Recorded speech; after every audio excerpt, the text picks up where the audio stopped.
Welcome to San Mateo County Today. Conversations with government leaders throughout San Mateo County. Here's your host, Linda Morrissey. Welcome to San Mateo County Today.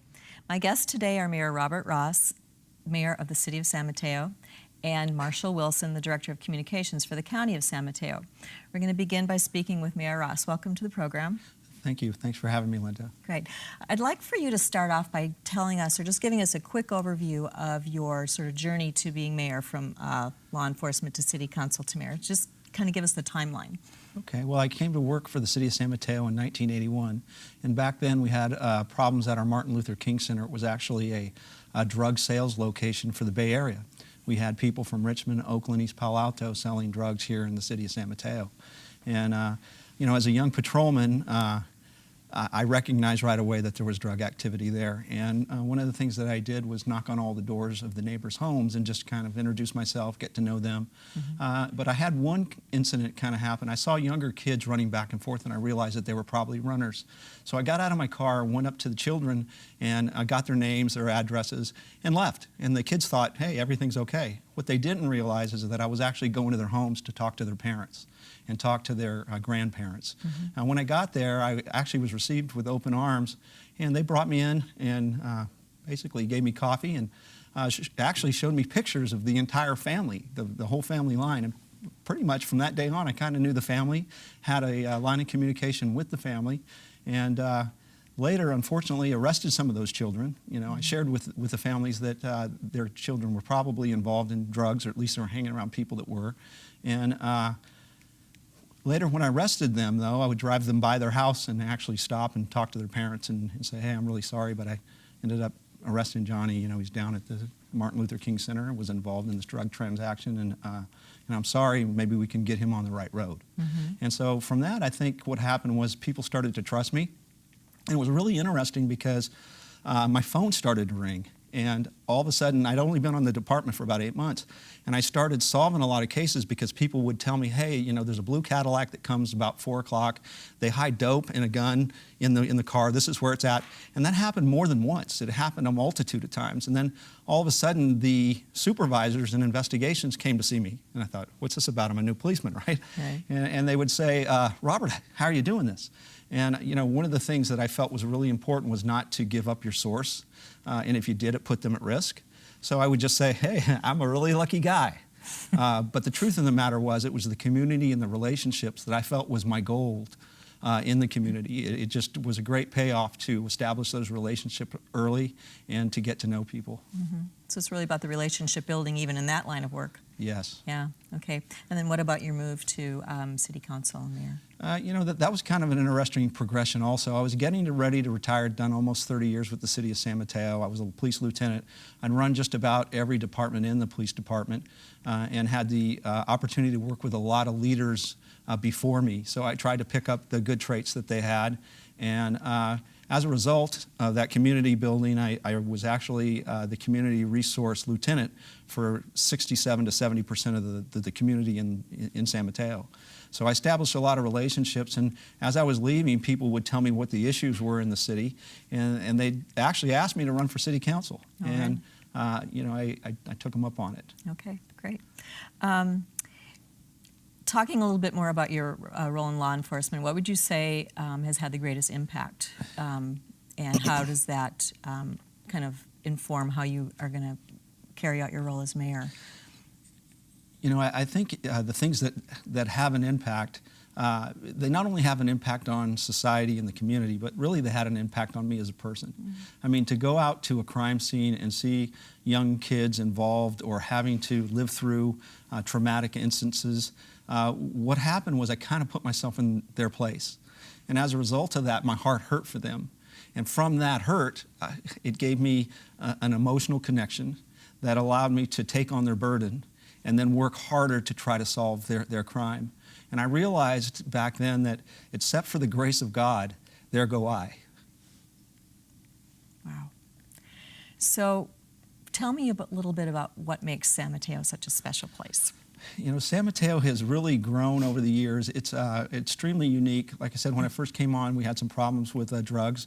We were able to combat that through a whole lot of different processes, conspiracy search warrants, going all over the Bay Area and taking out pieces of the organizations that were trying to sell drugs there. So cleaning, basically the progression that took place was cleaning that area up. And then our downtown was fairly old, and we had very forward-thinking city council people who wanted to change that. And in a lot of ways, I feel like I've been able to reap the benefit, as the San Mateo residents have reaped the benefit of the leaders before us. It's kind of setting the vision, the future for San Mateo becoming a better place. So if we look at San Mateo today, you know, we just won the Rand McNally Small City Best Food for the United States. Wow. It's pretty substantial. And the facades downtown, the redevelopment money that we used to get, you know, redevelopment's been ended by, you know, the last administration. But we were taking that money, reinvesting it in our downtown. So downtown's exciting, vibrant. There's almost an electricity in the air there. It's kind of Disneyfied, like Disneyland a little bit, and you know, we're continuing to work on that vision. And if you look at San Mateo, I could go on, so I don't want to take too much time here, but the truth is, if you look at San Mateo High School, great educational institution. We've totally redone it. We've totally redone Aragon. We have great theaters. We've got good schools, so the kids can thrive there.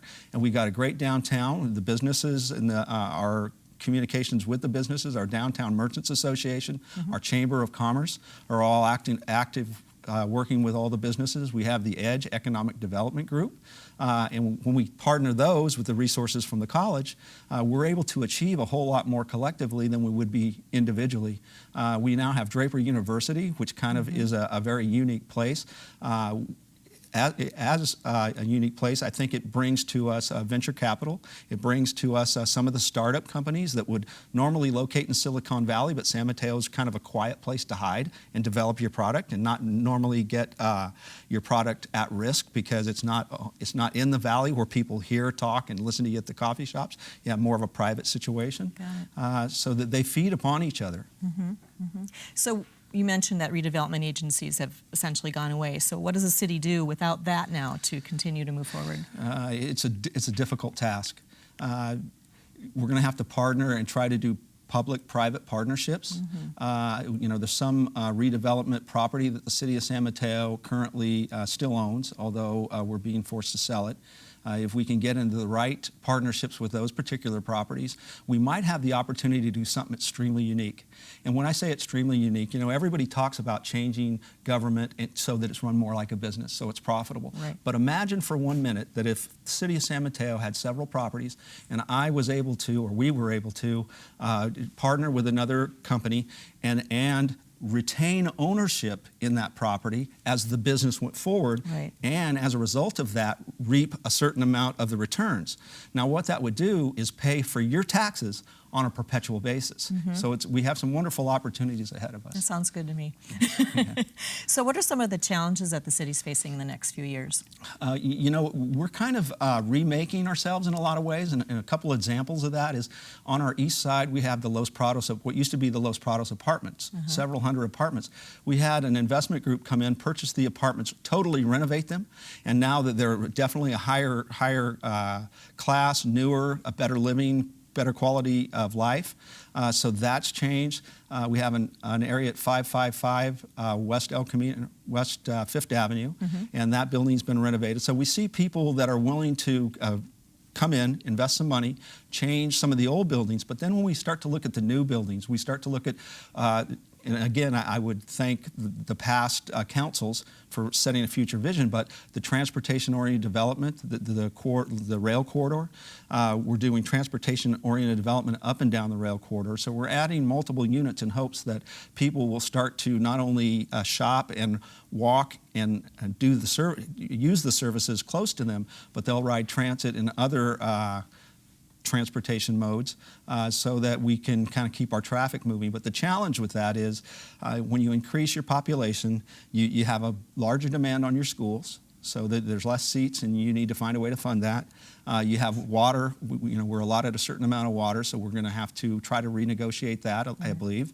And with traffic mitigation, it becomes difficult too, because if people do have cars, they're going to kind of flood the streets. Right. So what we need to try to do is continue to work with Metropolitan Transportation Commission, the Department of Transportation, and some other entities in an effort to get money to help us fund our grade separations, and that the areas where people would go over or right. under the rail. Mm-hmm. And if we can effectively do that, we can grow at the right pace and add that traffic and circulation mechanism in and still maintain a high quality of life while increasing the tax base and becoming a better community. Wow. So I've heard about transportation, I've heard about the restaurants in the area, education. Can you say anything about the state of healthcare in San Mateo County, or in San Mateo? Well, I think you kind of hit on it when you said San Mateo County, because the county helps provide a lot of the health care benefits or health care programs. We have a worker resource center in San Mateo. It's at 5th Avenue, and there's actually health vans that come down and help provide health care or dental assistance and those kind of things to people that are probably less financially fortunate than some of us, mm-hmm. and that way they're able to actually get some of the services that they need, and they normally wouldn't be able to achieve that. We're hoping to continue to expand those programs and also do maybe some increased outreach. Right. It sounds like there's a lot of really good things happening right now. On a more personal note, I was looking at your re-election website, and I noticed that you very effectively use a lot of quotes from famous U.S. public servants, famous U.S. leaders like JFK, Martin Luther King, and Theodore Roosevelt. Could you share with us what is the most important quote to you, or which one really has a lot of meaning for you and why? That's a difficult thing to do, because a couple of things. One, I feel like if we stand on the shoulders of giants, we have quite a view. And so, who said that? I did. When we look at Theodore Roosevelt and Martin Luther King and John F. Kennedy, if you take those quotes, believe that you can and you're halfway there. Yeah. Well, everybody, all society needs hope. We need vision and we need hope. And so the key is, if we believe that we can accomplish it and we work together collaboratively, we're more than halfway there, and we can. That's wonderful. And then if you look at Martin Luther King, where he said the ultimate measure of a person is not during the times of comfort, but during the times of challenge. In police work or life in general, it's like that for all of us. The truth of the matter is, when things are comfortable, it's easy. I can guarantee you that in public service, whether it be police work or whether it be politics, that we have tremendous challenges. And I can't think of a better way to spend your life than trying to work on those challenges for our fellow human being and ourselves. And there's also the quote from John F. K., who said that, we're not seeking the Democratic answer or the Republican answer. We're seeking the right answer. Mm-hmm. And, I have to say that it troubles me that sometimes I feel that our government isn't moving in that direction, mm-hmm. That we're not bipartisan enough. And that truly is the challenge. And I would challenge everyone in our society to get involved, to be a voice, to push us, the politicians, hold us accountable. And if they do that, we'll have a better system. That's great. That quote actually caught my eye the most. That was wonderful. I want to thank you very much for joining us today. You've shared a lot of great information about the city and yourself personally. I really appreciate that. When we return, we'll be talking with Marshall Wilson, Director of Communications for the County of San Mateo. Thanks again. Great. Thank you, Linda.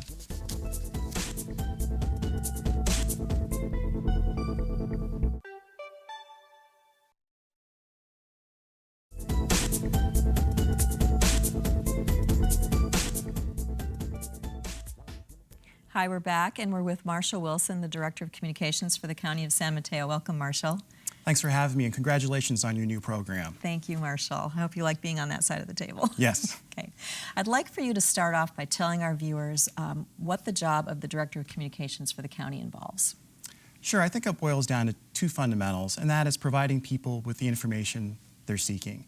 So I work pretty much on a daily basis with the news media, members of the public, trying to get them information about current events, background information on any project they might be interested in, something involving the Board of Supervisors. It's really acting as that, I would like to think of it as kind of that open door for the county, that where people can go and I try to help them get the information they need.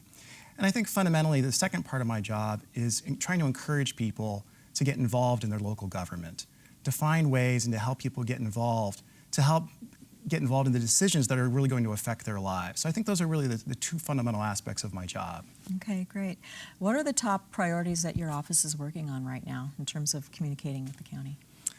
I think the most major one right now is increasing our use of social media. This is not a fad. Social media is not going to go away. It's here to stay. It is here to stay. We are really one of the most plugged-in communities in the entire world. People everywhere have their smartphones, their tablets. There's a lot of talk about the digital divide between people who can't necessarily afford those devices. Right. But that's changing because you see a lot of people who have their mobile device, and also we're looking at ways to increase that by offering free Wi-Fi in places for people so you don't necessarily have to be hardwired in. So I think in the coming months you're going to see a lot more of our use of social media, be that virtual town halls, people being able to maybe even participate in board meetings virtually. I'm not sure how that happens legally because there's a lot of issues about open meeting laws, but we're looking at ways to explore that. And then also, through sort of Twitter, Facebook, and then maybe even things we haven't even thought of before. That's really a big initiative right now for us. Another one is we hear in this area, and it's very, very true, there's a lot of wealthy people in this area, sort of the haves, and there's a real gulf, the people, sort of the have-nots, that may not have those stock options and we're lucky enough to own a home and seeing those prices come back up. Right. So we're also trying to use technology so people can find out services they need. So we have a new website that we developed with the help of Code for America. That's a group that's worked with the White House and others, and it's called SMC Connect. And it's, for those of you out there, it's www.smc-connect.org. Okay. And it's basically a search screen. It says, I need. People help with food assistance, where to report domestic violence, to make things just very, very simple for people to find so they don't have to kind of go through all these different layers to find out the information they need. Okay. I know that in the past you've been with local newspapers and as a reporter and as an editor. So how do you see other ways that news and the way we deliver it, the way we communicate it has changed in the county?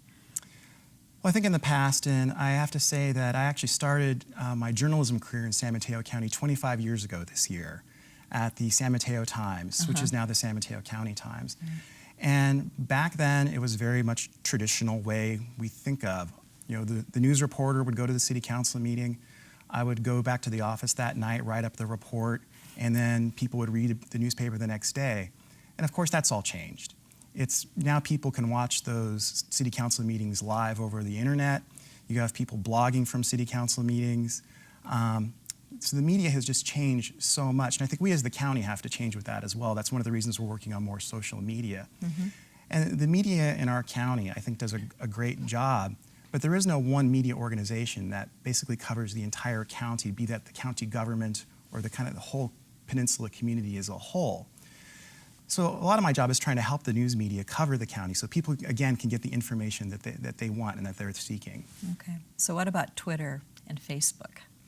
We do have a county a county Facebook page. So that's facebook.com/County of San Mateo.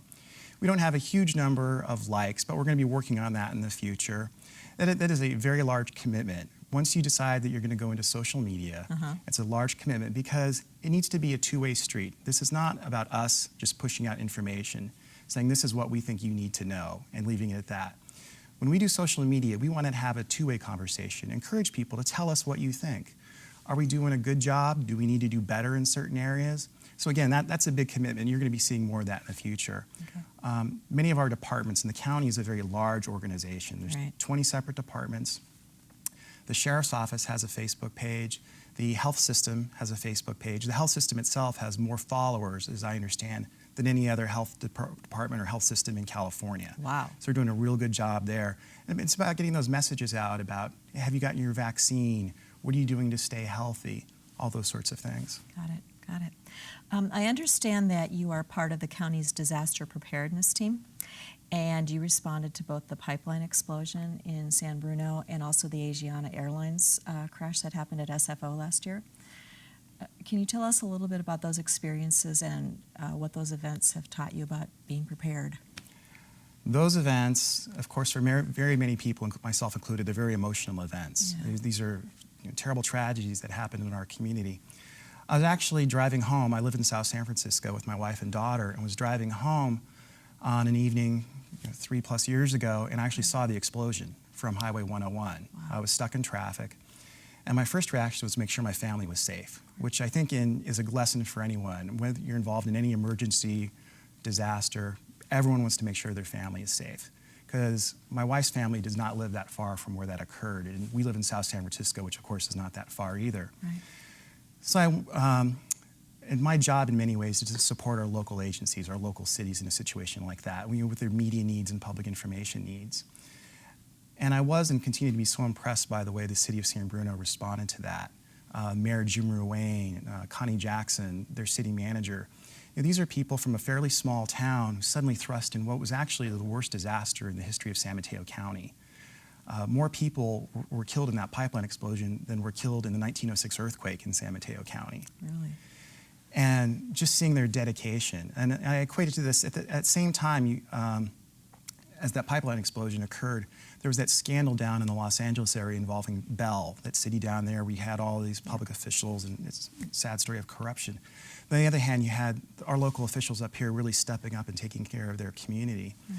And also I did, again, North County, maybe a little disproportionate disasters these days. Actually, that Saturday when that airliner crashed, I saw the smoke from my house. And we do joint drills with San Francisco International Airport, which I think is very beneficial. You have the county government, the San Francisco airport's located in San Mateo County. So I responded there to the airport, and I think that was just such a difficult time. You have this very large jetliner on fire there, and there's so much public information needs at that point. And what it's really taught me is that we all need to be prepared. San Mateo County is not immune from disaster. We had a few years ago a tsunami warning. We are very susceptible to wildfires, given all the open space that we have. We are part of on an earthquake fault. And this is going to give me a chance to plug an upcoming event we have. So on June 7th, Go for it. mark your calendar, from 10 a.m. to 2 p.m. is the 10th annual Disaster Preparedness Day. And this is going to be at the San Mateo County Fairgrounds in San Mateo, again from 10 to 2 on June 7th. We're going to have first responders from around the county so people can come and ask them questions. They can take some seminars. They can learn about how do you prepare a disaster kit. What are the steps I need to take to keep my family safe? What are those essential things I need to keep in my car, for instance? What do I need to keep where I can grab it and go if I have to? Because as we've seen, you never know what might strike. Right. One of the great parts about that event is it's held on the opening day of the San Mateo County Fair. So bring your family, go to Disaster Preparedness Day, and then spend the rest of the day at the fair. And maybe the best part of all is if you arrive before 11 o'clock, both your fair admission and parking are free. Great. Thanks. I understand that you grew up in the Bay Area and have spent most of your life here. Yes. What is it that keeps you here, and what makes you proud to be a part of this community? Yesterday, for example, I was out on the coast side. The county just opened up the new Devil Slide Trail. Yeah. And it is absolutely spectacular. So about a year or so ago, that Devil Slide, that treacherous stretch of Highway 1 was closed down. The bypass tunnels that had been under construction were built. So over the past year, the county has rebuilt that trail, and it's a bicycle pedestrian trail now, and it is just spectacular. And where else, I don't know where else you can go from an urban environment down here on the Bay Side at your high-tech job or doing what I do in the county government center in 30 minutes, be on the coast side enjoying this beautiful trail. And we just have such great diversity here as well. Right. I just never seen any place like it. Great.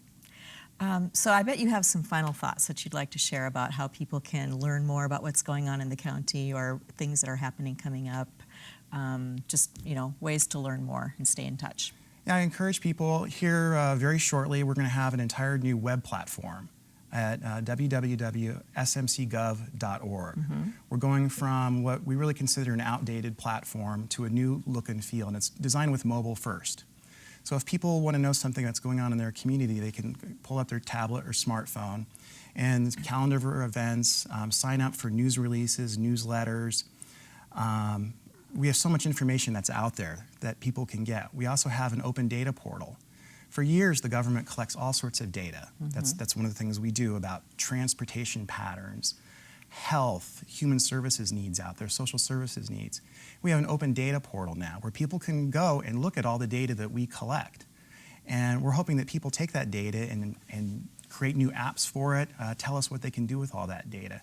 So I think it's really an exciting time in that the technology really allows people to really connect with their government and connect with us. And again, it's a two-way dialogue. They can tell us how they think we're doing.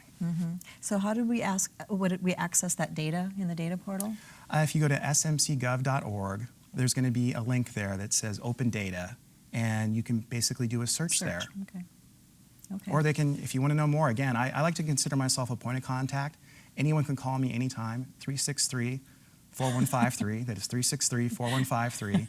Or mwilson@smcgov.org. I also carry my cell phone all the time with me. That's in the cell phone is on the my voicemail. Okay. So we try to be responsive. Okay, great. Anything else you'd like to share before we wrap? I just want to say congratulations on the new show and wish you all the best. Thank you very much. I want to thank both Mayor Robert Ross for joining us today, as well as Marshall Wilson, Director of Communications for the county. And we look forward to seeing you next time on San Mateo County Today.